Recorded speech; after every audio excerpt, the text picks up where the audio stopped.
Show him, Chris. What's that? Prunes. It's a can of prunes. As far back as you can. Watch the prunes, Kason.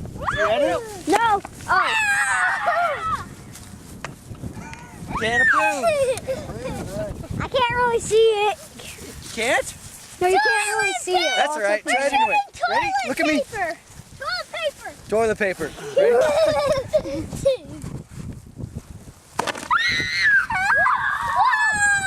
Now you can see that one. All right, everybody. So now the question becomes, why is it that the toilet paper didn't travel nearly as far as the can of prunes? And for that, there's three things you need to worry about. There's trajectory, weight, and aerodynamics. So let's start with trajectory. When you guys and gals go to shoot your Angry Bird capsules, you need to understand that there's going to be this magic number that you have to figure out through practice, and you can practice with tennis balls today and tomorrow if you want. But if you shoot it like this, that's probably pretty good. Shoot it like this, who knows? Shoot it that high, and then you're going to start to lose distance. So you need to figure out the correct trajectory or the angle at which you're going to launch it into the air. That's the first thing you have to worry about. Next thing you need to worry about is weight. Weight is going to be one of those tricky things. If it's too light, like toilet paper, it's not going to fly very far. If it's way too heavy, like a brick, obviously it's not going to fly too far either. So you have to figure out what that magic number is that's going to give you the maximum distance. And again, that'll be through trial and error. That's why we're giving you the trial shots anytime that you want. Last thing you need to worry about is aerodynamics. This will be the fun thing. You have to shape it in a way that's actually going to allow it to fly. So if you think about the space shuttle, it's designed specifically to be very, very aerodynamic, both in entry and re-entry and in all parts. That's going to be a lot more aerodynamic than like a rock or a roll of toilet paper or a cup. So again, that's why we want you to be as aerodynamic as possible. So once again, there's three things: trajectory, weight, and aerodynamics are going to be important. Now, just to throw a curveball at you, this is what you keep in mind. We didn't tell you this, but you probably heard the rumor. It has to be made out of all recyclable materials, okay?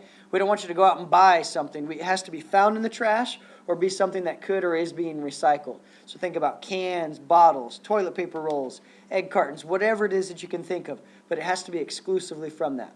And with that, now we're going to tell you real quick about the point system and how you're going to score your points, all right? All right, everybody, this is how this is going to work. As we talked about yesterday, the points will be awarded based on this, okay? The distance traveled by your team super egg, and second, the percent of the egg that remains undamaged. For example, let's say that your super egg travels 120 feet. So that gives you, that's right, 120 points. But let's say that only 50% of your egg remains intact, that the top half is completely cracked.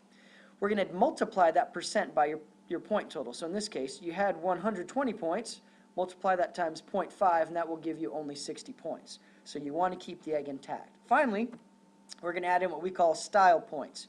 You can get up to 10 points just for having it look cool. So if it looks like a piece of crud, no style points. If it looks like a 67 Chevy, fantastic. All right? Here you go. So you've got 120 points originally times 0.5 because half of it was cracked, and then plus like 9 style points because this egg was almost awesome but wasn't quite. And that'll give you a grand total of 69 points. So keep that in mind, all three. Distance traveled times the percent of the egg that remains intact, and finally, plus up to 10 style points. If you want to make it look awesome, it might be to your advantage. But remember, the whole thing has to be made from recycled materials. With that, good luck, good flying.